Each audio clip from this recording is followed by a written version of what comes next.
Bonjour, Mesdames et Messieurs. Guten Morgen, meine Damen und Herren. Good morning. I speak in English in spite of Brexit. I would like, please, all of you to take your seats because we are going to start this 11th edition of the Inspire Conference, which has been organized under the theme, Inspire a Digital Europe, Thinking Outside the Box.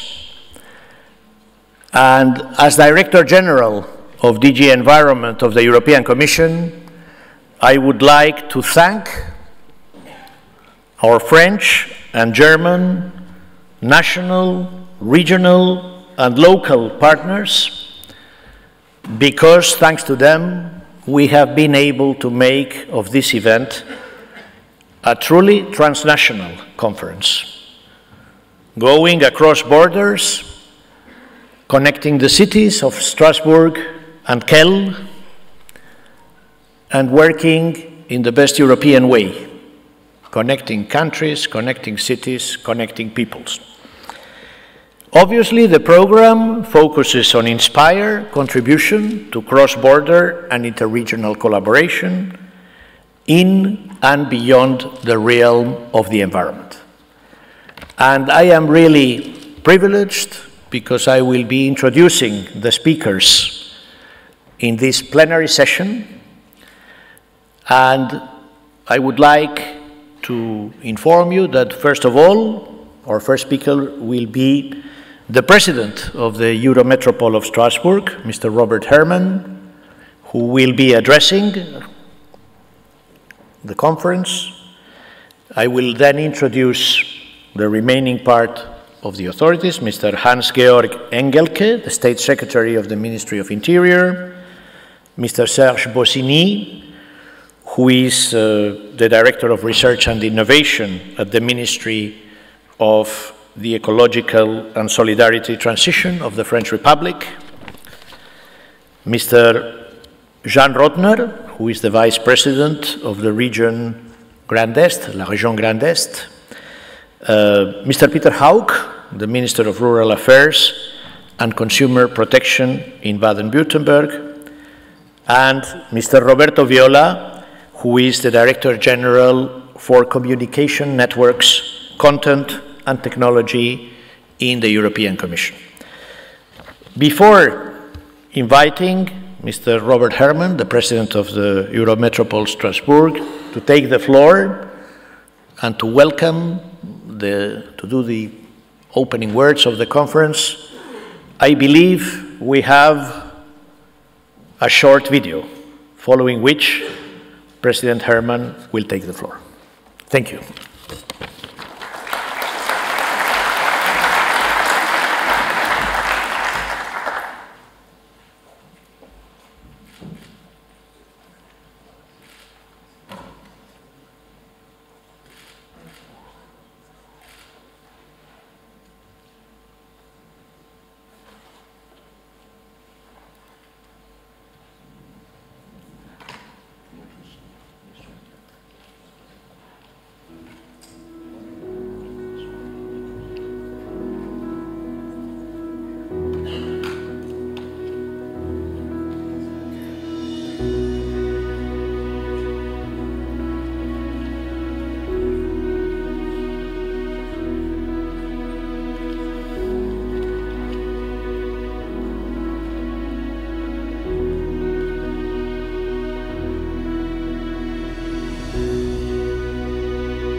Monsieur le secrétaire d'État auprès du ministre fédéral de l'Intérieur allemand, Monsieur Hans-Georg Engelke, Monsieur le ministre des Affaires rurales et de protection des consommateurs du Baden-Württemberg, notre voisin Peter Hauk, Monsieur le vice-président de la région Grand Est, cher Jean Rottner, Monsieur le directeur général de la DG Connect de la Commission européenne, Monsieur Roberto Viola, Monsieur le directeur général de la Direction générale de l'environnement de la Commission européenne, Monsieur Daniel Calleja, Monsieur le directeur de la recherche et de l'innovation au ministère de la Transition écologique et solidaire, Monsieur Bossini, Mesdames et Messieurs, merci de votre présence à chacune et chacun pour cette conférence européenne. En tant que président de l'Eurométropole de Strasbourg, c'est évidemment un très grand plaisir que de vous accueillir ici, dans le Palais de la musique et des congrès qui vient d'être rénové, lieu d'ouverture et de rayonnement de notre ville et de notre agglomération transfrontalière. L'Eurométropole de Strasbourg est une collectivité, établissement public de 33 communes et de 480 000 habitants, aujourd'hui métropole, parmi les 21 métropoles françaises. Et ce palais des congrès se situe d'une manière très symbolique à 2 pas du Parlement européen, mais aussi du Conseil de l'Europe, ce que vous savez parfaitement. Vous êtes donc ici à Strasbourg et vous avez pu découvrir à travers la vidéo qui vous a été présentée le fait que notre territoire est un territoire d'histoire et de culture, mais aussi un territoire d'innovation. Notre métropole s'est illustrée au niveau mondial encore récemment avec l'inscription du quartier strasbourgeois de la Neustadt au patrimoine mondial de l'UNESCO, quartier que je vous invite à explorer. Il est à 2 pas d'ici quand vous quittez le Palais des Congrès, qui est l'ancienne ville allemande de Strasbourg, aujourd'hui effectivement inscrite au patrimoine mondial de l'UNESCO pour une architecture tout à fait remarquable. On pense évidemment ici aussi aux transitions qui conditionnent l'avenir de nos sociétés et qui sont en réalité de réelles révolutions dans les modes de pensée, mais aussi dans les pratiques de nos concitoyens. En premier lieu, évidemment, les transitions écologiques et énergétiques qui s'articulent étroitement à la transition numérique. On ne rentrera pas dans le détail, vous aurez l'occasion de le faire très abondamment à travers vos travaux, mais je souhaitais simplement vous assurer, si cela était nécessaire, de l'intérêt de notre territoire pour tout ce qui ressortira de synthèse de votre conférence. Si la ville de Strasbourg et l'Eurométropole ambitionnent d'obtenir le titre de capitale verte européenne, c'est que le territoire métropolitain s'engage concrètement de manière déterminée dans ces mutations qui ouvrent la porte à de nouvelles coopérations entre les acteurs et entre les disciplines. Je suis convaincu que c'est aussi à travers de nouvelles façons de comprendre, d'appréhender, de partager les données géographiques, sociales, environnementales de nos territoires que nous réussirons les transitions qui concernent chacun des concitoyens de nos 28 États membres. L'agglomération strasbourgeoise est transfrontalière avec l'Allemagne et elle est intrinsèquement, vous l'aurez compris, européenne dans son histoire, dans ses valeurs, mais aussi dans son quotidien.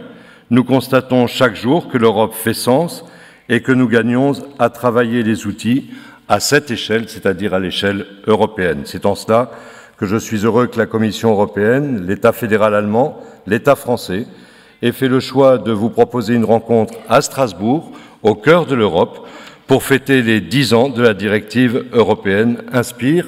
Il me reste, mesdames et messieurs, à vous souhaiter un très bon séjour et d'excellents travaux. Merci de votre attention.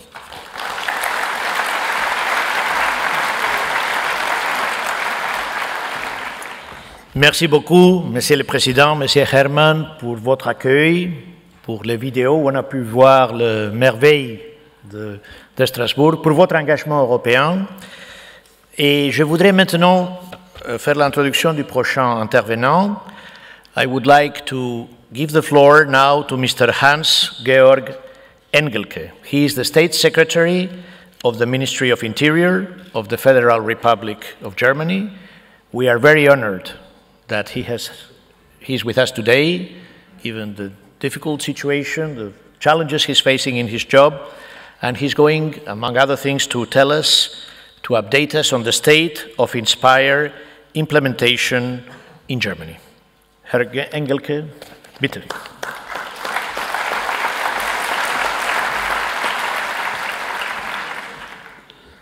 Thank you very much. Very nice for applauding before I even said a word. Okay, but I will speak in German, if you allow me. Sehr geehrter Herr Präsident Herrmann, sehr geehrter Herr Direktor Bossini, sehr geehrter Herr Vizepräsident Rottner, sehr geehrter Herr Minister Hauk, sehr geehrter Herr Generaldirektor Viola, sehr geehrter Herr Generaldirektor Calleja, sehr geehrte Damen und Herren. Das stimmt, Sie haben es gerade gesagt, wir repräsentieren auf dem Podium eindrucksvoll die verschiedenen Ebenen der Staatlichkeit in Deutschland und in Europa. Was wir nicht so richtig repräsentieren, sind die Geschlechter. Das ist mir aufgefallen, zusammen mit meinem Kollegen. Ich glaube, es ist also noch...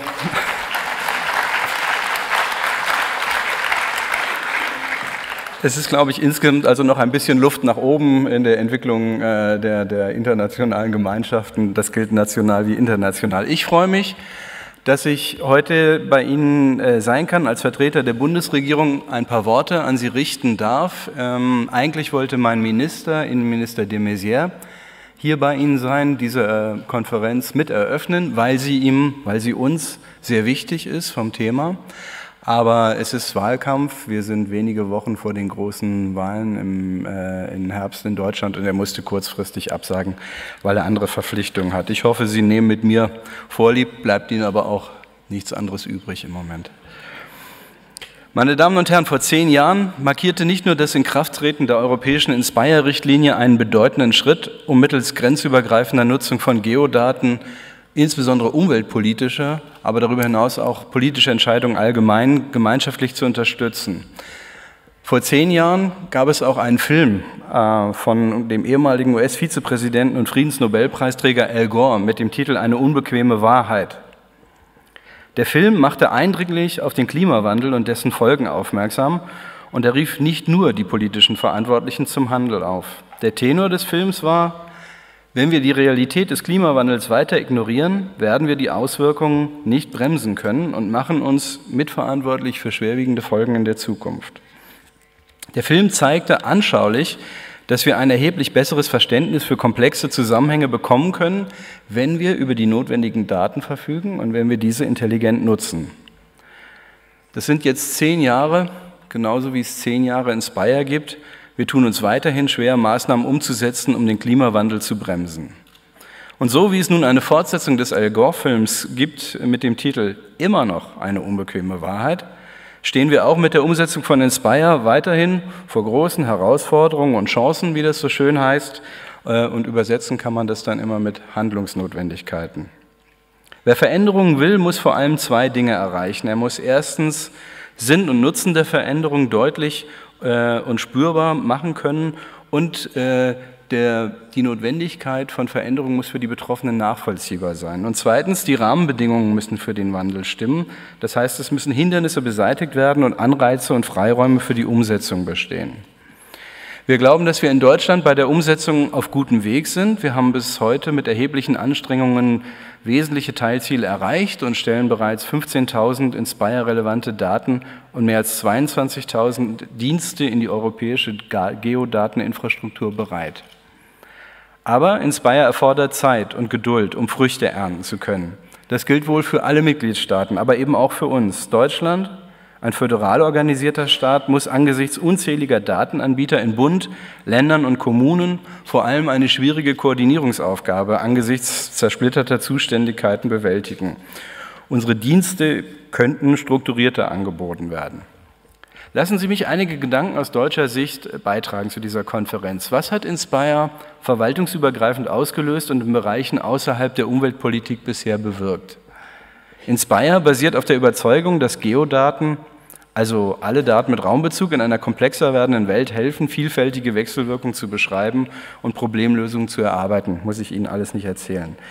Aber Inspire schafft damit Nutzen für alle, wenn die Potenziale erkannt und gehoben werden. Wir erleben diesen Nutzen in einer Vielzahl von Diensten, die uns den Alltag erleichtern können. Darauf komme ich gleich mit ein paar Beispielen noch zurück. Und trotzdem haben die darauf aufbauende Vernetzung und die Implementierung von ressort- und fachübergreifendem Austausch erst in den letzten Jahren so richtig an Fahrt gewonnen. Die Digitalisierung und damit die Vernetzung von Fachbereichen und Fachdaten bedeutet einen Kulturwandel in der Verwaltung. Das Spartendenken und die Spartenegoismen müssen überwunden werden. Das gelingt, wie ich es gesagt habe, wenn die Vorteile für alle greifbar werden und gelingt nicht, wenn das eben nicht passiert. Mit zunehmend mehr vernetzten, einfach zugänglichen und standardisierten Metadaten werden Anwendungspotenziale sichtbar. So sind in Deutschland Geodaten zu einem wesentlichen Baustein bei der Umsetzung unserer nationalen E-Government-Strategie geworden. Sie finden auch in der öffentlichen Verwaltung in vielfacher Hinsicht zunehmend Anwendung. Zum Beispiel werden Satellitenbilder standardmäßig für die Krisenintervention eingesetzt, beispielsweise zur Vorsorge und Bewältigung von Hochwasserlagen. Aber auch die Rahmenbedingungen haben sich verändert. Die Inspire-Richtlinie hat wichtige Impulse zur Öffnung von Geodatenbeständen des Bundes gegeben. Diese können durch die Öffentlichkeit seit 2012 in Deutschland unentgeltlich genutzt werden. Und den Open-Data-Gedanken der Inspire-Richtlinie hat die Bundesregierung mit der Verabschiedung eines Open-Data-Gesetzes in diesem Jahr weitergeführt. Das bedeutet, dass jetzt in Deutschland alle Verwaltungsdaten des Bundes grundsätzlich frei zugänglich sind. Die Daten der Behörden werden in unbearbeiteter Form maschinenlesbar, ohne Zugangsbeschränkung bereitgestellt und können von jedermann frei verwendet werden. Nachgenutzt und verbreitet, soweit keine Rechte Dritter entgegenstehen. Das ist ein großer Erfolg für mehr Transparenz und Offenheit im digitalen Bereich. Es ermöglicht den Bürgerinnen und Bürgern mehr Teilhabe und eine intensivere Zusammenarbeit der Behörden mit der Zivilgesellschaft. Die Länder haben zugesagt, dem Beispiel des Bundes zu folgen und ihrerseits ihre Daten zu öffnen und sind auch schon kräftig dabei, das zu tun. Grundlage für das Gesetz ist unsere Überzeugung, dass offene und frei verfügbare Daten viele Nutzer finden, sei es um neue Geschäftsmodelle und Innovation zu fördern, sei es um Analysen und Auswertungen zu betreiben. Das ist unser Ziel in Deutschland. Die Verfahren müssen endlich schneller und einfacher sein. Das erwarten die Bürger und die Unternehmen zu Recht in Zeiten der Digitalisierung, und zwar flächendeckend. Und deshalb glauben wir, dass der Fokus der Inspire-Umsetzung auf Anwendung des E-Government gesetzt werden könnte, sollte, müsste, um das Potenzial einer deutschen oder einer europäischen Geodateninfrastruktur für die Digitalisierung der Gesellschaft hervorzuheben. Und deswegen liegt uns das Konferenzmotto Inspire a Digital Europe Thinking Out of the Box besonders am Herzen. Welche Projekte verfolgen wir konkret? Wir arbeiten beispielsweise darauf hin, den Inspire-Standard auch bei einem deutschen Standard in der Bauleitplanung einzuführen, damit es künftig keine zwei Datenformate gibt, die parallel genutzt werden und Doppelarbeit vermieden werden kann. Darüber hinaus treiben wir in Deutschland die Digitalisierung der Verwaltung mit der Implementierung eines länderübergreifenden Portalverbundes voran. Wir haben uns verpflichtet, binnen 5 Jahren in einem Portalverbund alle Verwaltungsportale von Bund, Ländern und Kommunen intelligent miteinander zu verknüpfen, sodass ein Bürger, eine Bürgerin, egal auf welches Portal er zugreift, Zugang zu allen Verwaltungsdienstleistungen in Deutschland hat. Dazu war eine Verfassungsänderung nötig, die wir im letzten Herbst verabschiedet haben. Und wir sind zuversichtlich, dass wir binnen 5 Jahren die digitalen Verwaltungsangebote einfacher, sicherer und leichter auffindbar in Deutschland zur Verfügung stellen können. Was sollten wir tun, dass Inspire in Europa noch stärker zu einem Erfolg wird? Welche Themen sollten wir nicht aussparen, auch nicht in schönen Eröffnungsreden? Erstens, die Implementierung nach einheitlichen Standards darf nicht zu technisch festgesetzt werden, da wir ansonsten nur Fachexperten erreichen und das Potenzial von Inspire nicht angemessen nutzen können. Inspire-Daten und Dienste müssen anwenderfreundlich zur Verfügung gestellt werden. Die Verwaltung darf mit der Umsetzung nicht überfordert werden. Und zweitens, wir müssen mit Beispielen für Inspire werben.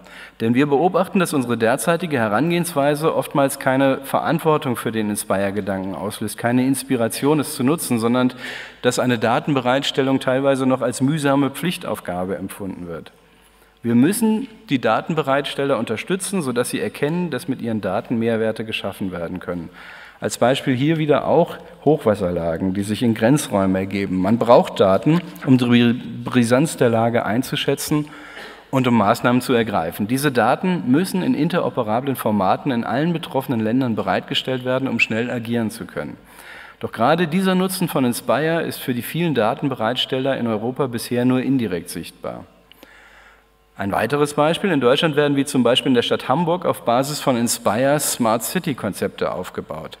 Und dennoch müssen wir den Nutzen von Inspire intensiver auf kommunaler Ebene verdeutlichen. Die Plenarveranstaltung am Donnerstagvormittag, soweit ich informiert bin, beschäftigt sich genau mit diesem Thema.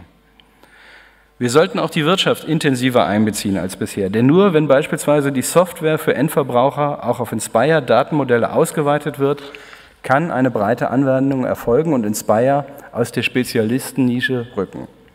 Diese Konferenz ist eine gute Gelegenheit, die Themen anzusprechen und Probleme im kontinuierlichen Dialog mit Datenbereitstellern, mit Softwareanbietern und der Verwaltung anzugehen und zu lösen. Nicht verschweigen möchte ich komme ja aus dem Innenministerium, dass Digitalisierung und Datenöffnung auch Risiken bergen. Sie erfordern angepasste Mechanismen zum Schutz der Daten und der Nutzer gleichermaßen. Es gibt ein Spannungsverhältnis zwischen offenem Zugang und Schutz sensibler Daten und das muss gelöst werden. Nur die eine oder die andere Seite überzubetonen, wird, glaube ich, der Interessenlage von Gemeinschaften nicht wirklich gerecht. In Deutschland sind jüngst Bedenken bei Datenanbietern kritischer Infrastrukturen aufgekommen. Sie befürchten Angriffe auf ihre Anlagen und verweisen zum Beispiel auf Versuche, chemische Substanzen in das Trinkwasser einzuleiten. Das Beispiel zeigt den Konflikt, der ja da ist, zwischen einer Verpflichtung aus der Inspire-Richtlinie, Daten kritischer Infrastrukturen bereitzustellen, und der berechtigten Sorge der Betreiber, dadurch das Gefahrenpotenzial zu erhöhen. Wie löst man diese Probleme? Wie geht man damit um? Das muss diskutiert werden. Das machen Sie auch am Freitagmorgen. Wir haben einen Lösungsansatz in Deutschland, den wir Ihnen gerne am Freitag auch weiter vorstellen möchten. Meine Damen und Herren, ich verspreche, ich komme langsam zum Schluss. Die Welt von heute ist zunehmend von Naturkatastrophen betroffen. Plötzliche und heftige Wetterereignisse sind beeindruckend und erschreckend zugleich. Es sind beileibe keine Einzelerscheinungen mehr und wir müssen uns zunehmend auf akute Einsatzlagen einstellen. Der Bedarf nach Schutzmaßnahmen und einer schnellen Krisenintervention ist entsprechend groß. Wir brauchen verlässliche Hilfestellungen, um Entscheidungsträger in solchen Situationen erfolgreich zu unterstützen. Wir sind fest überzeugt, dass Inspire eine unverzichtbare Informationsgrundlage hierfür ist. Mit Hilfe von Inspire-Daten können Ereignisse analysiert und abgestimmte Maßnahmen getroffen werden. An der effektiven Nutzung dieser Daten müssen wir gemeinsam arbeiten. Das ist die große Herausforderung der Zukunft im Licht der Digitalisierung. Wie lassen sich Daten verknüpfen, um Mehrwerte für die Erfüllung staatlicher Aufgaben zu erzielen? Hilfreich für eine konstruktive Zusammenarbeit ist immer ein vertieftes Verständnis für die Belange aller Beteiligten. Und auch dafür sind solche Konferenzen gut. Auch deswegen sind wir hier und unterstützen sie gerne. Und haben selber ein vitales Interesse an dieser grenzüberschreitenden Arbeit. Grenzübergreifend und europäisch zu handeln, ist dann wichtiger als sonst. Mit Hilfe von Geodateninfrastrukturen werden die Grenzen zwischen einzelnen Staaten, Institutionen oder Verwaltungen aufgehoben.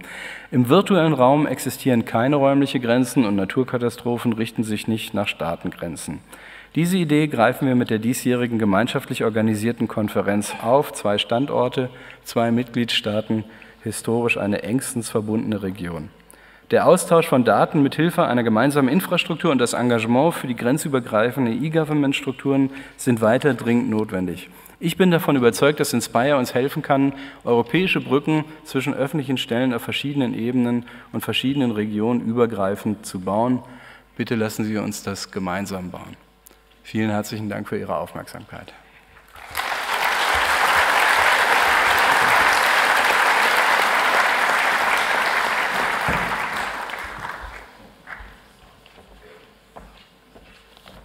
Thank you very much, dear State Secretary, Mr. Engelke. Thank you for explaining the progress of Inspire in Germany, but also for putting forward the great opportunities, the potential, and also for the recommendations that we have to follow at European level, not only on gender balance, where I agree with you, there are efforts that have to be made, but also concretely if we want to take the maximum potential of Inspire.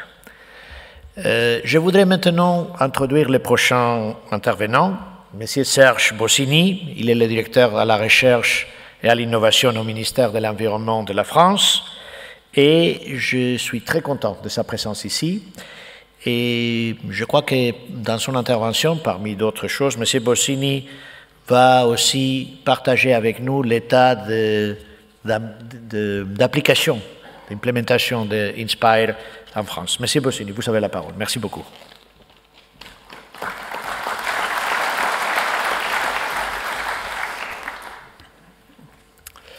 Monsieur le secrétaire d'État, Monsieur le vice-président de la région, Monsieur le président de l'Eurométropole, Messieurs les directeurs généraux, mesdames et messieurs, je voudrais tout d'abord excuser le ministre d'État Nicolas Hulot. Alors, nous ne sommes pas en élection pendant les périodes électorales, on est après les périodes électorales, mais justement après la période électorale, il y a aussi du travail et comme vous le savez sans doute, le président Macron et le gouvernement sont engagés dans une transformation profonde de la société française. Et même si les journées que vous allez vivre dans cette conférence sont au cœur des enjeux de modernisation que veut porter le gouvernement, l'ampleur de la tâche explique que Nicolas Hulot n'a pas pu se joindre à nous aujourd'hui. Alors, monsieur le secrétaire d'État Engelke, il est frappant de voir à quel point le responsable français que je suis aurait pu reprendre votre discours. Nous devons, premièrement, veiller à ce que le changement provoqué par Inspire ait du sens pour les acteurs, avec une approche concrète et adaptée. Deuxièmement, nous devons impliquer les milieux économiques. Et troisièmement, nous devons trouver le bon équilibre entre sécurité et diffusion de données. Alors, je voudrais souligner pour ma part que cette conférence est organisée à l'initiative de la France et de l'Allemagne, avec un soutien important de la Commission européenne. Elle représente à mes yeux la construction européenne dans ce qu'elle a de meilleur, c'est-à-dire ouverte, coopérative, constructive, soucieuse d'avancées concrètes pour les citoyens européens. La directive Inspire était ambitieuse. Peut-être, à certains égards, en 2007, a été même considérée comme utopique. Mais finalement, il est bon que l'Europe soit ambitieuse. Et l'utopie ouvre souvent des pistes opérationnelles intéressantes. 10 ans après, sans doute, certains points doivent être revus à la marge, messieurs les directeurs généraux. Mais c'est bien peu par rapport au bouleversement que l'éruption du numérique a provoqué dans nos vies depuis 2007. L'ambition élevée d'Inspire s'est révélée à la hauteur de ces bouleversements. C'est la bonne nouvelle. Inspire a été une étape importante pour la diffusion structurée des données environnementales. En France, elles étaient déjà en ligne, pour la plupart d'entre elles, depuis le début des années 2000, mais Inspire nous a permis de les standardiser et de les diffuser selon des modes interopérables pour permettre la création de services en aval. Nous n'avons peut-être pas toujours pu suivre le rythme du calendrier de la directive, mais parce que les obstacles du changement ne sont pas principalement techniques. Et dans des sociétés humaines complexes comme les nôtres, il faut être aussi déterminé que patient. Mais le dernier rapport de la France le montre, nous avons maintenant un certain nombre d'éléments qui en attestent la réussite. La bonne nouvelle, c'est que Inspire, ça marche. Alors pourtant, par rapport au côté clinquant, tape à l'œil, un peu poudre aux yeux du numérique, Inspire souffre parfois d'un handicap. Parce qu'Inspire est une infrastructure, on l'a dit. Or, une infrastructure, c'est quelque chose de souterrain, c'est quelque chose de solide, mais ce n'est pas fait pour être montré. Je vous avoue que certains des portails Inspire de données environnementales sont, à mon goût, un peu déroutants, pas très ergonomiques. Les messages, les informations qui sont pas toujours compréhensibles. Donc ce n'est pas très facile pour nous d'en faire une démonstration convaincante devant un haut responsable politique, et donc on imagine bien ce que nos concitoyens en pensent. Alors monsieur le secrétaire d'État, je parle bien entendu de la mise en œuvre en France, pas en Allemagne. C'est sans doute très différent. Mais aujourd'hui, les ministres, les décideurs politiques, et donc les gens, nos parents, nos enfants, attendent de l'administration quelque chose d'aussi simple que ce qu'on a là-dessus, sur son smartphone. Je sais que certains États membres sont très en avance sur ce plan. En France, nous avons encore beaucoup de progrès à faire. Cela doit nous conduire à envisager l'étape d'après, les 10 ans qui viennent.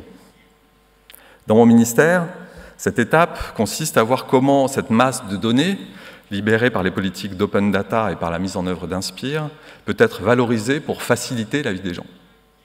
Cet objectif est très simple, faciliter la vie des gens. Ça rend nécessaire 4 changements d'attitude de la part des producteurs de données, notamment dans l'administration, dans les administrations. Premièrement, il faut toujours se rappeler que la donnée n'est pas une fin en soi. Il faut activer les données, il faut les rendre utiles. À cet effet, il faut renforcer le lien entre les développeurs, il y en a beaucoup dans cette salle, et les agents de l'administration en charge des métiers des autorités publiques, comme la protection de l'environnement, l'urbanisme, la prévention des risques, et toutes les missions de nos différents ministères et de nos différentes autorités publiques. Ce lien doit aussi être mieux établi avec les usagers, les entreprises privées, y compris les entreprises privées non numériques, qui sont en réalité, dans nos domaines, assez souvent celles qui sont le plus au contact de nos concitoyens. Deuxièmement, nous devons régulièrement nous poser la question, est-ce que nous consommons nos propres données? Vous, dans la salle, est-ce que vous consommez vos propres données via des services externes? Pas tellement de réponses. Bon, toutes celles et ceux qui ont eu à convaincre une administration qu'il fallait ouvrir telle ou telle base de données doivent avoir rencontré cette anecdote. Un responsable de la statistique publique nous dit « Ah, ça, je ne peux pas le mettre en open data parce que les données sont de mauvaise qualité et si je l'ouvre, ça va se voir. » C'est pourtant sur ces données-là qu'on aide à construire la décision de nos dirigeants publics. Mystère. En fait, tant qu'on ne s'en sert pas, on peut difficilement évaluer la valeur vraiment d'une donnée. Donc, il faut que nous assurions nous-mêmes de ce que nous publions en les utilisant, et c'est en vérifiant qu'on peut les consommer nous-mêmes qu'on s'assurera qu'elles peuvent être consommables par d'autres. Effectivement, si nos propres services n'arrivent pas à les utiliser, c'est que notre travail n'est pas achevé. Alors, le troisième changement, c'est que la distinction entre infrastructure et superstructure est de moins en moins nette. Je disais qu'Inspire était une infrastructure et qu'il fallait construire sur la base d'Inspire. Et pour autant, la vieille séparation entre back-office d'un côté, front-office de l'autre, est de moins en moins pertinente pour ce qui concerne les systèmes d'information. Ça signifie que maintenant, notre travail consiste à animer des communautés qui vont du gestionnaire de bases de données à la communauté d'utilisateurs, qui sont parfois les mêmes, comme je disais, si on veut consommer nos données, en passant par des éditeurs, des collectivités, des entreprises, des particuliers, des associations de bénévoles, des ministres et des agents publics sur le terrain. Ce sont tous les éléments de cette chaîne qui concourent à la meilleure protection de l'environnement et au meilleur service public. Ceux-là doivent être capables d'utiliser nos données avec la même simplicité. En France, c'est sous le nom de l'État-plateforme qu'on a traduit « Government as a Platform », c'est pas très original, « Government 2.0 », parce que nous cherchons à faire circuler ces masses d'informations au service des bénéficiaires finaux, et bien évidemment dans le respect de leur vie privée. Nous cherchons à le faire en mobilisant les communautés de bénéficiaires, de développeurs, de responsables de services publics et de producteurs de données. À ce titre, nous facilitons l'innovation interne par ce qu'on appelle des start-up d'État. Le mot est très paradoxal en soi, mais finalement ça fonctionne très bien. Nous mettons des agents volontaires, des agents publics volontaires en situation d'être un entrepreneur à l'intérieur de l'administration, en leur donnant des moyens et du temps. Pendant 6 mois, par exemple, ils vont se consacrer au développement d'un produit, d'un service qui simplifie massivement les processus administratifs dans une logique de meilleur service à l'usager. Alors, le quatrième et dernier changement que je veux citer ici porte sur tout ce qui n'est pas en général considéré comme une donnée par l'administration. Je veux parler en fait des documents d'urbanisme, je veux parler des décisions préfectorales, des arrêts de jurisprudence, des rapports d'évaluation de politique publique. En fait, il y a une sorte de continent de documents écrits, lisibles par des humains, normalement, dans le meilleur des cas, qui sont essentiels pour enrichir les données géographiques fournies par Inspire. Donc, à l'heure actuelle, la plupart de ces documents donc, ne sont pas lisibles par une machine, alors que leur valeur ajoutée pour utiliser les données à bon escient est parfois déterminante. Nous nous lançons donc dans quelques projets d'intelligence artificielle pour apprendre à nos machines à lire ces documents d'urbanisme. Nous espérons arriver vite à des résultats utiles pour concilier au mieux construction et environnement. Donc en résumé, activons nos données, utilisons-les nous-mêmes, animons les communautés, partons à la conquête de nouvelles sources. Cette logique se retrouve dans le sous-titre que nous avons souligné et que nous avons collectivement souhaité pour cette conférence, Thinking out of the box. En fait, c'est aussi une question de vitesse d'adaptation. Je pense qu'il s'agit plus seulement d'apporter un service, des informations, des droits, des capacités d'agir à nos concitoyens. Nous devons le faire avec une qualité de service, une richesse de sens, une reconnaissance de chacun qui soit à la hauteur de tout ce que nous avons pris l'habitude d'avoir sur nos smartphones. Je sais que cette conférence sera pour vous l'occasion de travailler ensemble et de réfléchir ensemble à ce que peut être la mise en œuvre effective de ces changements sur la base commune qui inspire. Je vous remercie de votre écoute et je vous souhaite une excellente conférence.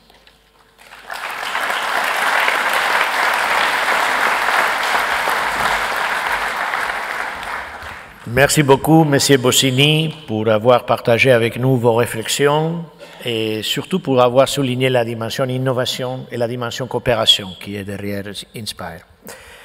Et après avoir entendu la perspective nationale, maintenant, il y a une dimension très importante qui est la dimension régionale. Et nous allons entendre les réflexions du vice-président de la région Grand Est, Monsieur Jean Rottner, en ce qui concerne le programme Inspire. Monsieur Rottner, vous avez la parole.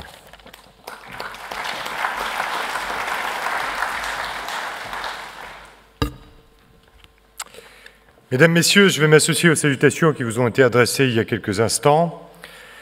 Vous adressez également à vous toutes et à vous tous les salutations du président de la région Grand Est, Philippe Richert, empêché aujourd'hui et qui m'a demandé de le représenter. Paul Éluard disait « Il n'y a pas de hasard, il n'y a que des rendez-vous ». Nous sortons, ou nous allons rejoindre dans quelques instants l'économie alsacienne qui s'est regroupée ici dans ce palais des congrès pour aborder un sujet intéressant qui s'appelle « Osons l'Europe ». Vous êtes là, présents, pour parler aussi de la donnée européenne. Avec Robert Herrmann, nous accueillerons dans quelques jours l'ensemble des agences d'urbanisme de France, ici à Strasbourg, j'en préside la fédération. Ces structures qui sont plus d'une cinquantaine observent à longueur d'année 35 millions de Français et nous aident, nous élus, à prendre nos décisions, à orienter nos politiques.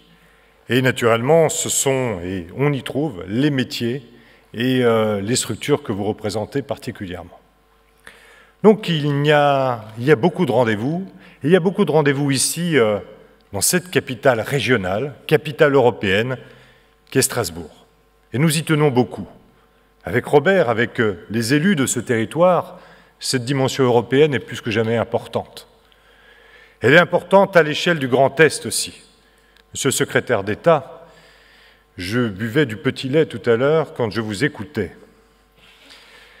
Parce que je vais vous raconter une histoire. Vous savez, en France, parfois, on passe de réforme institutionnelle en réforme institutionnelle. Et vous êtes dans un territoire qui a connu une réforme, voire une révolution, on peut même parler peut-être de tsunami institutionnel. La région Grand Est regroupe dorénavant, depuis un petit peu moins de 2 ans, la région Alsace, l'ancienne région Champagne-Ardenne, le Champagne parle à tout le monde généralement, et la région Lorraine. C'est une région qui est plus grande que la Belgique, qui va des portes de la région parisienne jusqu'au Rhin, qui va du sud de la Champagne, Troyes, jusqu'au nord des Ardennes, s'enfonce pratiquement déjà dans la Belgique.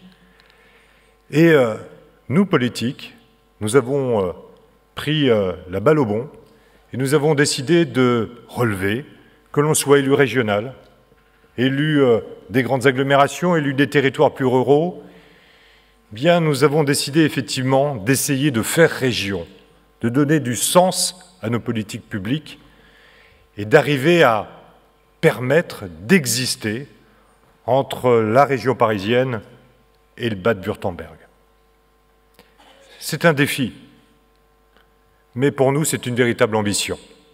Cette région industrielle, cette région qui va parfois d'une densité qui va de 4 habitants au kilomètre carré jusqu'à plus de 250, bien, doit trouver du sens.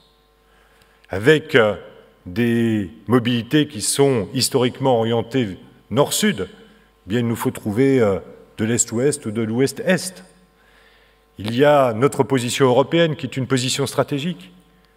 Bien, tout cela nous impose, effectivement, de plus en plus, toujours davantage, de pouvoir disposer aujourd'hui des données qui nous permettent d'engager des politiques publiques audacieuses, innovantes, qui permettent à cette région Grand Est, aujourd'hui, d'exister et de se répartir, là aussi, les responsabilités entre la capitale régionale, entre Reims, Nancy, Metz, Mulhouse, Troyes, pour les plus grandes agglomérations, sans oublier, effectivement, les territoires suburbains et les territoires ruraux. Donc oui, cela a du sens de se retrouver à Strasbourg, cela a du sens de se retrouver aussi de manière un petit peu pyramidale entre l'État français et l'État allemand, entre le Baden-Württemberg et la région Grand Est, entre Kiel et Strasbourg, puisque c'est vraiment là aussi le vécu quotidien de nos concitoyens. C'est un projet politique, c'est une Europe qui avance, c'est une Europe qui progresse, et c'est ce que nous essayons de développer. En tout cas, oui, le suivi et l'évaluation des politiques publiques s'inspirent aujourd'hui des sujets qui sont les vôtres au quotidien. L'État français a transposé la fameuse directive Inspire et nous a demandé aussi à l'étage infra d'être des acteurs véritablement réalistes, mais dans un esprit de partenariat. Un partenariat d'ailleurs qui se traduit ici dans la région par ce qu'on appelle le contrat de plan État-région, qui nous permet dans cette directive Inspire d'avoir le soutien de l'État, d'avoir l'engagement aujourd'hui de la région, et nous allons même plus loin puisque nous sommes tournés vers les départements, vers les grandes agglomérations pour voir aussi si ce partenariat pouvait être élargi, plus dynamique, plus entreprenant. Je crois que c'est quelque chose qu'il est important de signaler. Il nous faut mutualiser les moyens, il nous faut acquérir ces données, il nous faut partager la connaissance, il faut aussi que peut-être les plus importants, les plus gros, se tournent vers ceux qui ont moins de moyens pour pouvoir les entraîner dans une dynamique, là aussi, de partage et de connaissance des data. Donc oui, État français et régions sont clairement engagés dans cette dynamique, dans une dynamique, je le répète, là aussi, de partenariat. Et il nous faut encore trouver une gouvernance sur ce géo Grand Est. Et cette gouvernance, aujourd'hui, se constitue et est investie, en tout cas, par l'ensemble de nos collectivités. Souvent, et je l'ai entendu dans les propos déjà depuis le début de cette séance, il y a des doutes, il y a des difficultés exprimées par l'ensemble de nos collaborateurs, l'ensemble des élus aussi, sur la difficulté de faire remonter ces données. Ça peut être technique, ça peut être politique, ça peut être des jeux d'acteurs qui existent et qui sont réels. Mais une fois qu'on a vaincu ces difficultés, moi je suis persuadé, et mon expérience de maire me le démontre tous les jours, qu'on va beaucoup plus rapidement. Mais ça nécessite aussi un engagement des élus. Les élus doivent mouiller le maillot sur ces éléments-là. On doit montrer la voie, cher Robert, on doit inciter là aussi nos collègues élus, mais nos collaborateurs, parfois à changer de position. Moi, je suis heureux quand j'apprends qu'effectivement, au niveau de l'État, au niveau du ministère, il y a des start-up qui sont en train de créer. Nous faisons la même chose d'ailleurs dans nos collectivités, des Living Labs qui permettent à nos collaborateurs de croiser leurs expériences, de croiser leurs données et de voir qu'à travers la donnée, à travers leurs idées, eh bien, nous gagnons en efficacité, nous gagnons en qualité de réponse du service public. Alors oui, moi je suis un fervent défenseur de l'open data, parce que d'une autre manière, elle implique aussi une relation différente avec la sphère privée qui se tourne vers la sphère publique et qui permet là aussi des échanges économiques et la création d'une forme d'activité. Nous avons une responsabilité en France et nous avons une responsabilité toute particulière dans le Grand Est, c'est de renforcer l'écosystème des entreprises spécialisées en géomatique. Il y a vraiment là un savoir-faire européen, un savoir-faire français, peut-être différent du savoir-faire allemand ou du savoir-faire belge ou d'autres pays, mais il faut que nous densifions notre écosystème et que nous montrions la voie. Et puis, vous savez, pour finir finalement, ce Grand Est qui représente 40% de la frontière terrestre française, qui fait la Belgique, le Luxembourg, l'Allemagne et la Suisse, eh bien, comment ne pas parler de la plus grande nappe phréatique d'Europe sans avoir les données qui s'y réfèrent et qui regroupent là aussi des éléments de diagnostic qui sont issus de ces 4 pays. Comment réfléchir aujourd'hui sur le transport et les mobilités pendulaires entre le nord de la Lorraine et le Luxembourg, par exemple, sans avoir les données de mobilité? Tout cela, c'est des choses qui aujourd'hui sont vraiment et forment vraiment notre quotidien d'élus. Moi, je suis en tout cas très heureux d'être parmi vous, très heureux que vous ayez choisi le Grand Est et que l'État français reconnaisse là aussi la position de Strasbourg de cette manière-là. C'est important pour Strasbourg et la position européenne de Strasbourg. Et je sais que nos amis allemands partagent largement ce sentiment. Je vous remercie.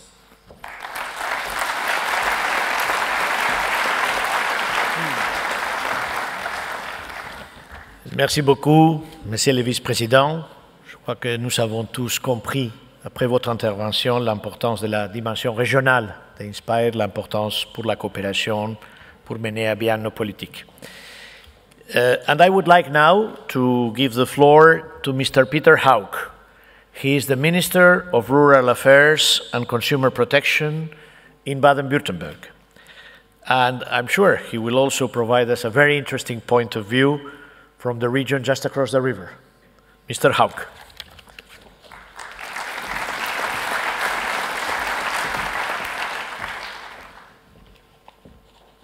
Meine sehr verehrten Damen und Herren, meine Herren Generaldirektoren, Herr Präsident, Herr Vizepräsident, Herr Staatssekretär. Wir freuen uns sehr, dass wir heute in Straßburg sind, in den letzten beiden Tagen in Kehl. Dort haben Sie und verbringen insgesamt 5 Tage bei dieser Konferenz in Deutschland und in Frankreich. Und ich glaube, soweit ich das erfahren habe, die erste Konferenz überhaupt, die länderübergreifend funktioniert. Aber das bestreicht auch und unterzeichnet auch die gute regionale Zusammenarbeit, die zwischen Deutschland und dem Elsass, dem Grand Est jetzt neu und dem Land Baden-Württemberg besteht.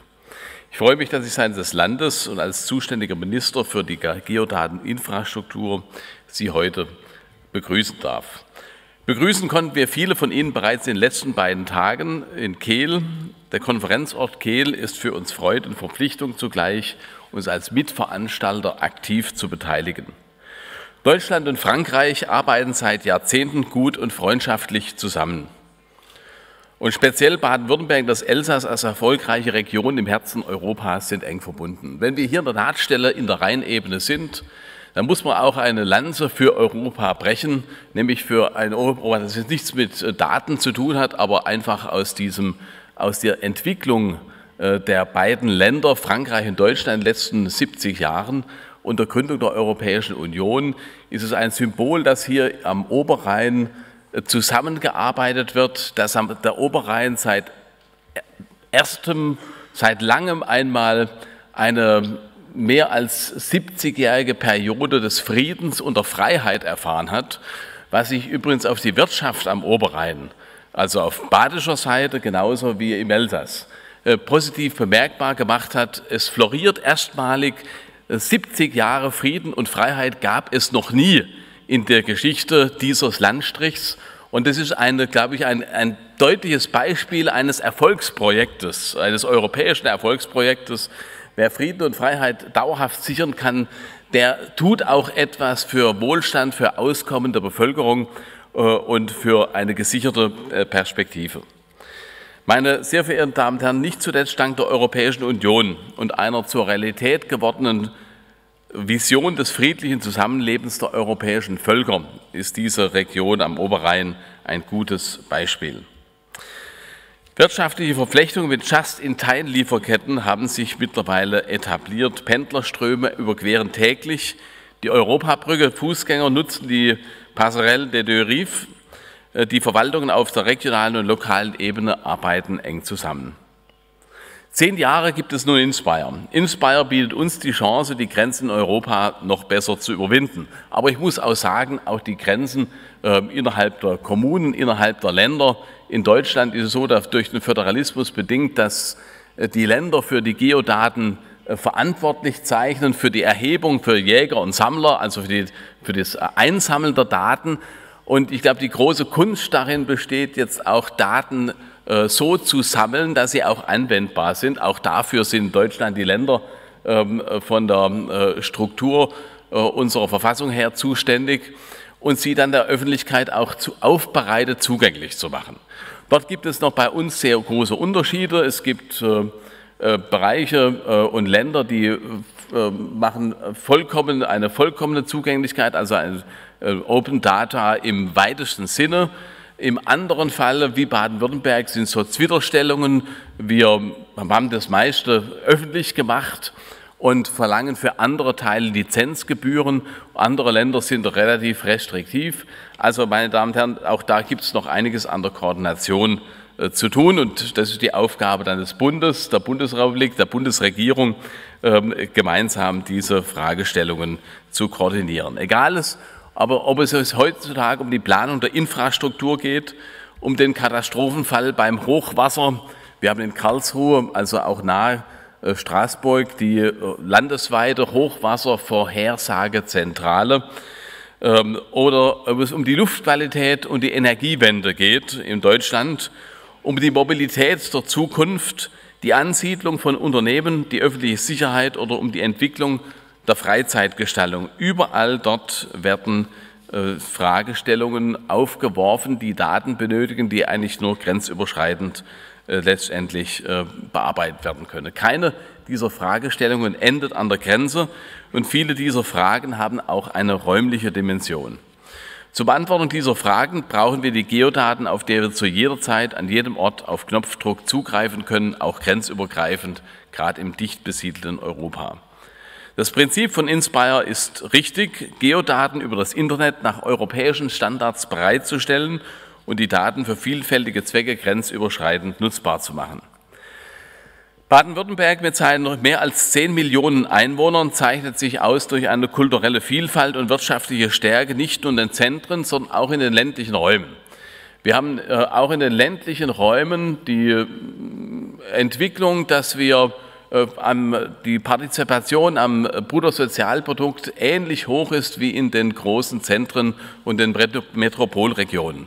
Das ist eine der Stärken, die wir in Süddeutschland, das gilt für Bayern, in ähnlichem, aber nicht ganz so ausgeprägtem Ausmaß, dass wir in Süddeutschland haben, dass wir gemeinsam mit Norditalien haben, dass wir gemeinsam auch mit Österreich haben. Diese Ausgewogenheit der Zentren mit den ländlichen Regionen hat Baden-Württemberg im Ranking der Wirtschaftsregionen Europas an die Spitze gebracht.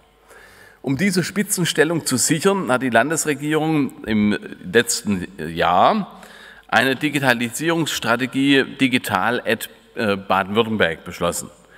Die Strategie bündelt die Maßnahmen aus allen relevanten Bereichen. Baden-Württemberg soll zu einer Leitregion für die Digitalisierung werden. Mit diesem Anspruch setzen wir die Digitalstrategie um. Virtuelle Mobilität, Industrie 4.0, Start-up-Culture, E- and Open Government, Internet für alle sind nur einige Schlagworte. Mit dieser Strategie hat die Landesregierung speziell die Geodateninfrastruktur als elementaren Baustein der digitalen Daseinsvorsorge identifiziert. Ihren Aufbau treiben wir voran. Dazu definieren wir eine Geodatenbasis aller Landesbehörden, in der Geodaten mit besonderem Qualitätsanspruch gebündelt werden. Wir bauen dazu eine Geo-IT-Infrastruktur für die Verwaltung in einem professionell gemanagten Rechenzentrum auf. Dazu bauen wir das Geoportal nutzergerecht aus, gerade auch mit den regionalen Verantwortlichen, mit den Landkreisen und den Städten und Gemeinden. Hinzu kommen nutzerfreundliche Geo-Apps, um zum Beispiel Smart City-Konzepte auch für Kommunen im ländlichen Raum nutzbar und verfügbar zu machen. Dazu nutzen wir auch künftig Satellitendaten aus Copernicus und Hightech-Sensoren auf Drohnen.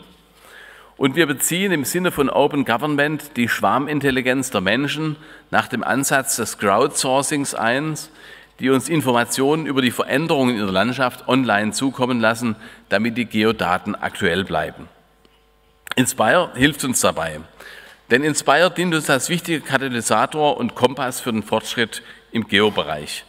Baden-Württemberg setzt die Inspire-Richtlinie zielorientiert um, indem wir die Nutzen für die Baden-Württemberger und die Menschen vor Ort in den Mittelpunkt stellen. Bei allem Respekt, nicht nur die Europäische Union ist unser Maßstab. Wir selbst vor Ort sind verantwortlich und manchmal sogar noch anspruchsvoller.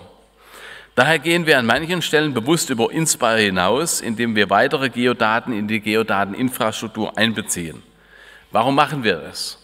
Weil wir überzeugt davon sind, dass wir Inspire abseits aller rechtlichen Verpflichtungen nur dann erfolgreich umsetzen können, wenn der praktische Nutzen vor allen Dingen auf regionaler und lokaler Ebene spürbar wird. Daher ist es uns ein besonderes Anliegen, dass die Europäische Kommission die Interessen von Regionen und Kommunen noch stärker wahrnimmt und auch Inspire auf diese Zielsetzung ausrichtet. Als zuständiger Minister für die Landwirtschaft, für den Forst und den ländlichen Raum und den Verbraucherschutz sehe ich auch großes Nutzungspotenzial für Ernteprognosen, für die Planung des Holzeinschlags, für Precision Farming, für den Artenschutz in Wald und Flur, genauso wie für die nachhaltige Versorgung mit Einrichtungen der Daseinsvorsorge im ländlichen Raum brauchen wir verlässliche Geodaten, und zwar über Grenzen hinweg. Das gilt auch für andere Fachbereiche, Verkehr, Stadtplanung, Gesundheitsversorgung und so weiter, die im Alltag auch auf Geodaten verschiedener Herkunft angewiesen sind. Ich bin überzeugt, nur der Nutzen vor Ort und die Vielzahl an praktischen Anwendungen kann den erheblichen Aufwand, den Inspire verursacht, gesamtwirtschaftlich auch rechtfertigen. Meine sehr verehrten Damen und Herren, wir bekennen uns zu Inspire und zum Prinzip Geodaten einmal erheben und dann aber auch so aufbereiten, dass sie mehrfach und von möglichst vielen Nutzern dann auch genutzt werden können. Wir arbeiten bei der nationalen Geodateninfrastruktur zusammen. Wir sehen Inspire bzw. Geodateninfrastruktur als elementaren Baustein der digitalen Gesellschaft, ohne die eine moderne digitale Gesellschaft nicht auskommt. Ich bin sicher, dass wir mit der Inspire-Konferenz in Kehl und Straßburg einen wichtigen Impuls setzen können, um mit der Geodateninfrastruktur voranzukommen. Und ich wünsche der Konferenz einen erfolgreichen Verlauf und Ihnen einen guten Aufenthalt.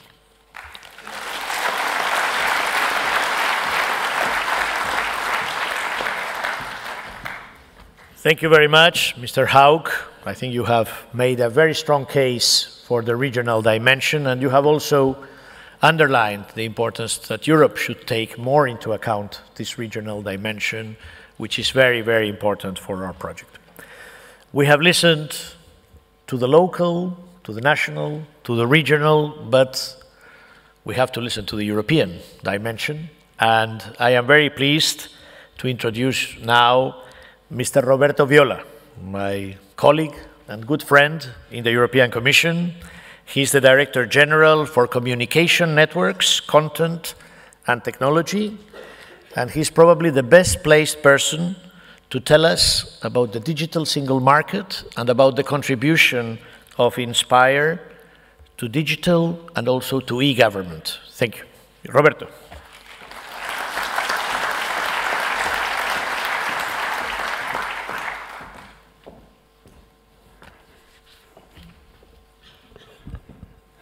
Authorities present, ladies and gentlemen, for me it's really a great pleasure to be here and to think with you out of the box. I really would like to thank Daniel and all the organizers for having invited me, and I'm really inspired and try to really explain to you what is the strategy, the European strategy about the digital single market, and how indeed Inspire fits, and how we can together a little bit think out of the box.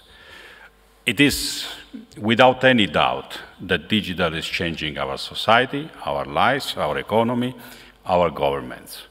And that's why no wonder digital is a priority for every local, regional, national, and of course it's also a priority for the European Commission and the European institutions. The digital single market is one of the 10 priorities of the European Commission, and of course we don't rank one, let's say this is the first, the second, but of course it's really a very important transformational issue for Europe. On the 29th of September this month, so the leaders of Europe, heads of state and government, will meet in Tallinn under the Estonian presidency to discuss the digital future of Europe. It's the first time that this happens, that all the European leaders will be reflecting on how we look like Europe in 10 years from now, and this is very telling of the importance that digitalization has in the political life and the economic and social life, as I said. And Inspire has been a little bit of a pioneer of this. I mean, when Inspire started this adventure, I mean, the old discussion about the digital revolution was at its infancy. And I must say, what Inspire has done is really very much in line now with the mainstream thinking about the digital European society and economy. Open to innovation, having a European spirit, but then being able to deliver locally.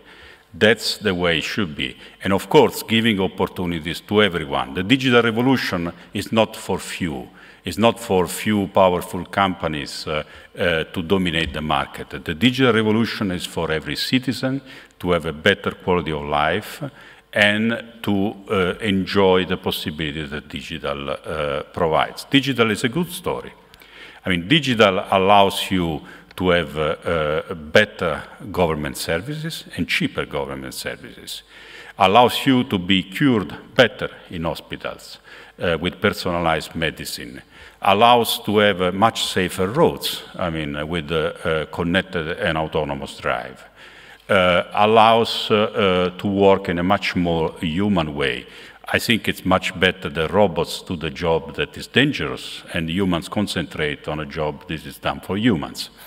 But of course, at the same time, there are challenges about the transformation of work, new jobs being created, old jobs, I mean, at risk. So, of course, there's the necessity at every level that we deal with the digital revolution. And also, there's the necessity that Europe remains competitive. So, Europe should be, I mean, strong and together when it's necessary, but also act locally when it's necessary. The digital single market, it's basically trying to create a unique sense of this digital transformation in 500 million citizens.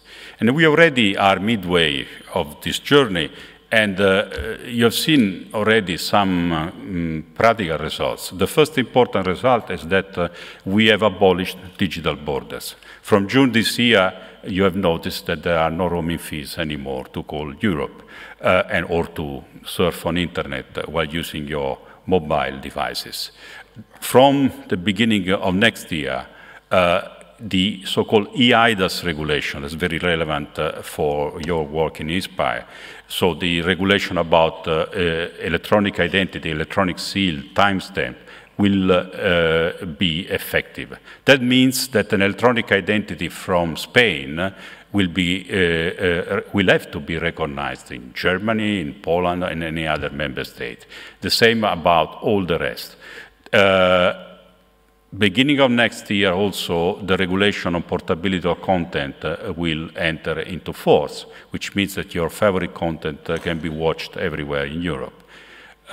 We also hope that we can conclude the negotiations about the regulation that abolishes unjustified geo-blocking in e-commerce transactions. So in a nutshell, mid-term of this Commission, we have abolished digital borders, but that's not enough.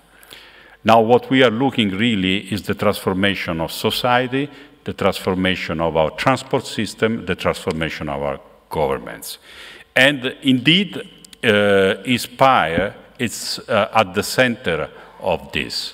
Geospatial data are fundamental in order to understand better how to deliver public services, are fundamental in order to have safer roads and to help the design of autonomous and connected vehicles.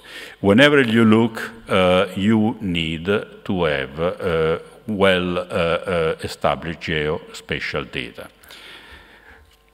There's an intrinsic relation between what INSPIRE does and all our policies about, for instance, open data.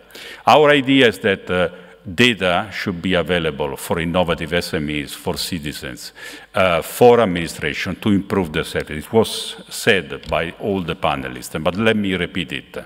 And also, I mean, those data should travel cross-border in Europe. Also, in a very important milestone from mid-next year, the new General Data Protection Regulation will enter into force. So we will have the same rules about data protection all over Europe. We will also make sure that there will not be unjustified location of data by presenting a legislative initiative. That means that really we want data to flow in Europe. as freely as possible, this cross-border exchange to be as intense as possible. But there are some challenges we have to tackle together. I think when looking at what we need in terms of, for instance, data processing, it's very clear that Europe has to catch up. That's why we have done a fundamental step together with the member states. We have agreed to launch the European supercomputing and big data program. So many countries have already signed up, France, Germany, Spain, Italy, and many others. And we are about to present this initiative, the European Supercomputing Initiative, which will be a multi-billion initiative in order to make sure we catch up. When you look at the top table of 10 supercomputers in the world, there's no European supercomputer.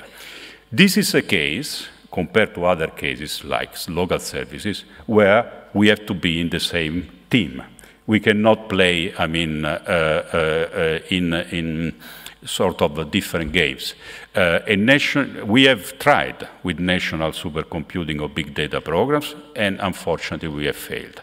But now I think everyone in Europe has realized that to be big, we need to be together. So like for Copernicus, like for Galileo, also for supercomputers, Europe has to work together. That's what we will do.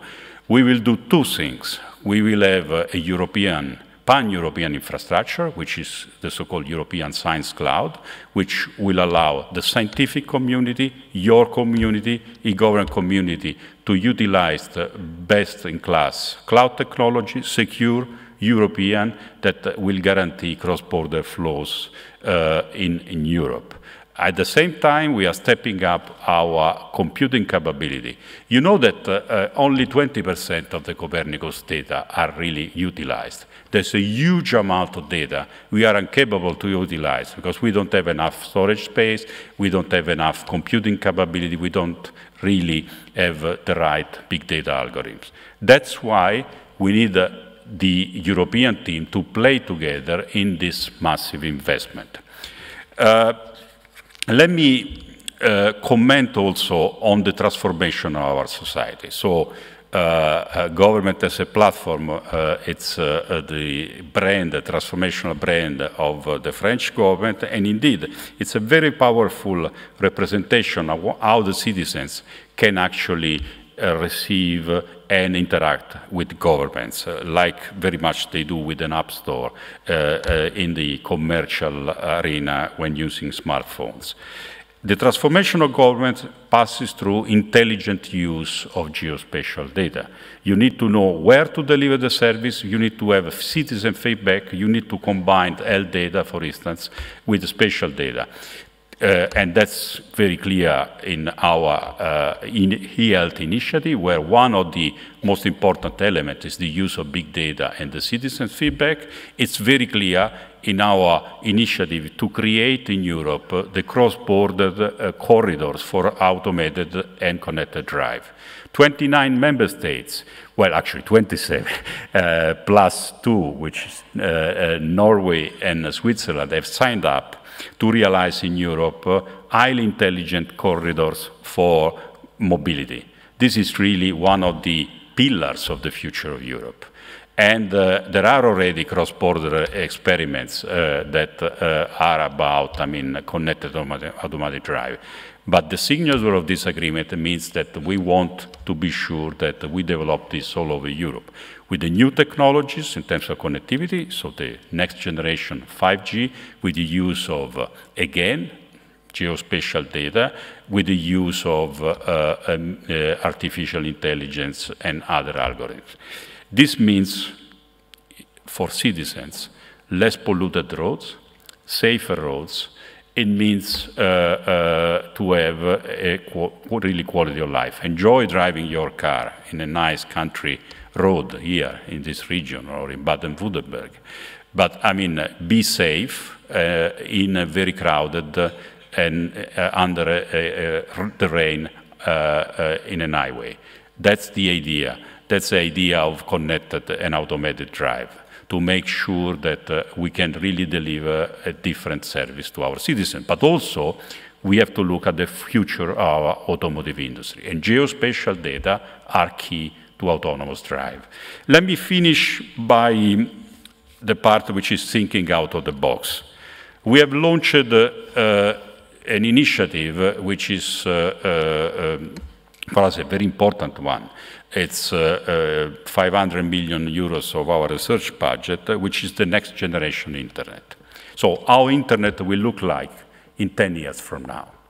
And where Europe wants to be, because Europe a bit missed the first internet revolution. But I mean, we want to be there in the second. And the way we think the internet will look like in 10 years from now is that there will be more and more the blending between the virtual world, which is the internet, and the real one. So augmented reality, virtual reality, Internet of Things will be blended together for many, many professional applications. Think about Industry 4.0. Again, I quoted mobility, or I quoted already health. So in order to have this blending, you need to understand the environment. So you need to understand, for us as humans, it's very normal to understand. Here in this room, there are many people seated. I mean, there are microphones. The microphones transmit the sound. But in internet is not like this. I mean, it's a relatively stupid system for the moment. The internet in 10 years from now will, especially looking at Internet of Things, will assign a sort of through artificial intelligence, will use basically the language we use to recognize things. So machines will recognize a microphone, will recognize a person by the way they are located, by the characteristics they have, very much like the humans. And human interaction will be also much more enhanced. Actually, 2 days ago, I was at the movie festival in Venice, and you might wonder what is the relationship with what you do here. Well, there's a big one. You know, there was a panel and a huge discussion with the movie professionals about virtual reality. And when you look at virtual reality, one of the elements which is very important is the geospatial information. And when you look at enhanced reality, which is a variation of the theme, of course, you need to understand where you are. So in a nutshell, having the possibility to develop this community and having open access, I insist, open access, this cannot be the possibility for few to understand the environment. It's not only beneficial as it is for the environment, but becomes really the essential element for every activity which requires special information. That's why this community is very important for the future of digital. That's why it must remain the spirit that you have. So it has to be cross-border, it has to be open, and it has to be a land of opportunity for everyone. Thank you very much.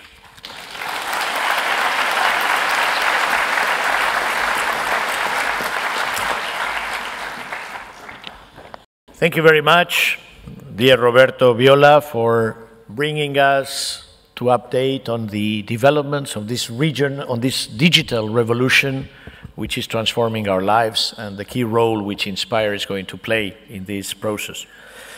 And we are coming to the end of the plenary session, but I hope you will allow me to make some remarks, very brief, on a very important topic for me, Inspire, which I would like to highlight also from the European perspective, and this is the environment.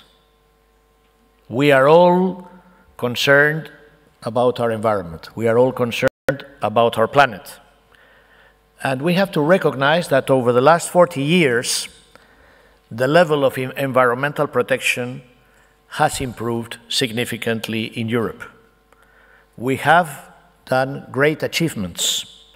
Air, water, and soil pollution have significantly been reduced. Our citizens enjoy now better environmental standards than in other parts of the world. Nearly 20% of the EU territory is protected thanks to the Natura 2000 network, the biggest network of natural sites in the world. We have a modern chemical legislation which is protecting the health and the environment. We have restricted many toxic, many hazardous substances. And something very important, the environment is also contributing to growth and jobs. And Europe is leading in this area. Europe is today a better place to live, and the environment is a source of innovation, of sustainable development. And we also are leading internationally the fight against climate change, following the Paris Agreement, and the progress towards the Sustainable Development Goals. However, if we recognize these achievements, we also have to mention that there are great challenges ahead.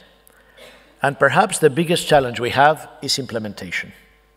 There is an implementation gap, which is costing to our society 50 billion euros a year. We have some of the best laws, some of the best environmental rules in the world, but they are not correctly implemented at national, at regional, at the European, at local level.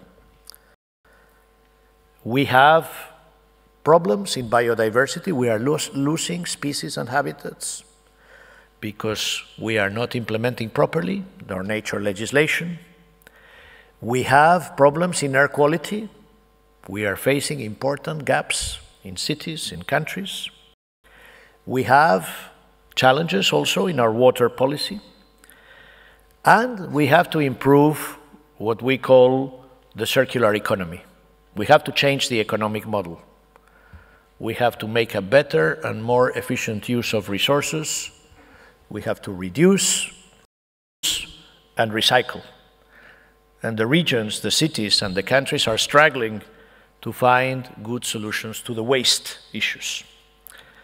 Why is all this important? For three things. Because if the implementation is not good, there will be distortions between the countries. Second, because our citizens, no matter where they live, need to have the same level of environmental protection. We cannot have first, second, third-rate citizens depending on the state of the environment where they live. And third, because we are not fully realizing the economic benefits of our environmental action. This is why the Commission is putting forward, from the environmental perspective, a big effort on implementation. Better implementation of legislation, better information, better integration, higher and smarter investment for environment and for climate policy. And at this point, the INSPIRE directive comes into place. Why? Because this is a major instrument which can be used to support our policies. It is now 10 years after its entry into force, as our speakers have underlined, and thanks to the INSPIRE directive, we can find online INSPIRE catalogs, more than 120,000 documented data sets. This data is brought online by more than 8,000 public organizations. They are accessible on the internet, and we have more than 33,000 online services. And these numbers are growing every day. Something very important is not just the environmental data, is that this directive requires that the data should be accessible without rules. The principle of free and open access to this data by all public authorities at all levels of government. Thanks to this sharing of information, thanks to this open access, our public authorities can deliver their tasks on the environment in a better way. This also facilitates the collaboration. This also facilitates transnational, transregional cooperation, which is badly needed because environment knows no borders. And what is very important also is that this data must also be available to all third parties, public and private sector alike. These are the reuse conditions which we have set out in the directive for the reuse of public sector information. So, implementing INSPIRE is a very concrete contribution to the digital single market, where we have to have, as Roberto Viola was telling us, the digital data flow of services between public and private sectors, but also for the environment and for many other policies, be it transport, be it energy, be it agriculture. There are full of applications which are very important. We have a problem is that we need also to solve the implementation gap of INSPIRE. Last year we concluded the midterm review and we have agreed with the member states concrete steps to improve implementation and identify the priorities to simplify also, as it has been mentioned, and to make the tool more efficient. One of these priorities is about bringing online all the data which are needed to implement, to monitor, and to report on the implementation of our environmental legislation. If we are able to do so, we will be able to disseminate much more efficiently and timely the status of our implementation efforts. And we will also reduce the administrative burden of reporting for the national and regional authorities. And this is a very important point which has also been made, because if the relevant information is available online and it is accessible for member states, this is going to simplify a lot and to reduce burdensome obligations of reporting. INSPIRE is therefore a critical tool. It is a digital infrastructure across borders, and the data find its use in many policies. INSPIRE is an open infrastructure, and we also want third parties to bring in their data and their services.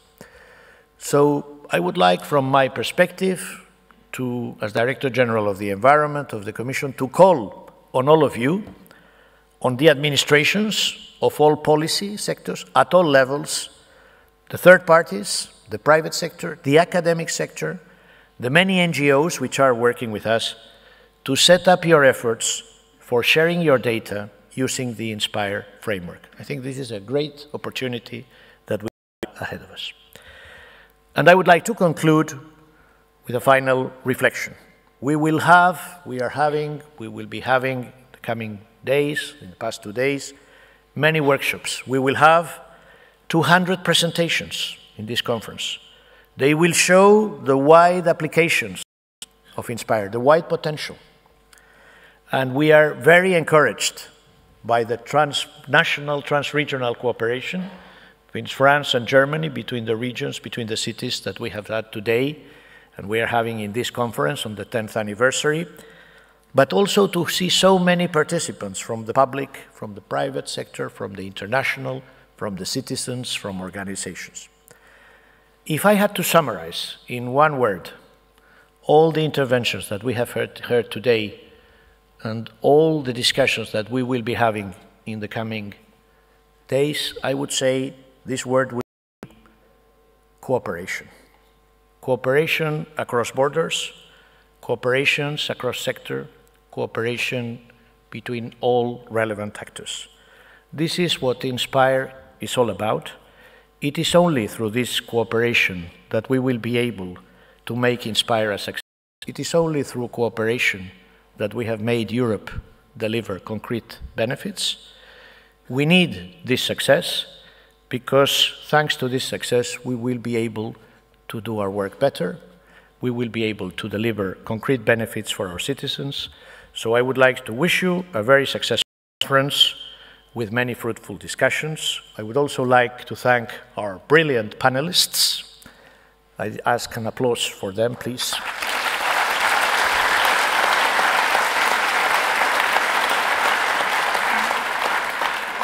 And I would also like to ask an applause for the interpreters, because they are wonderful.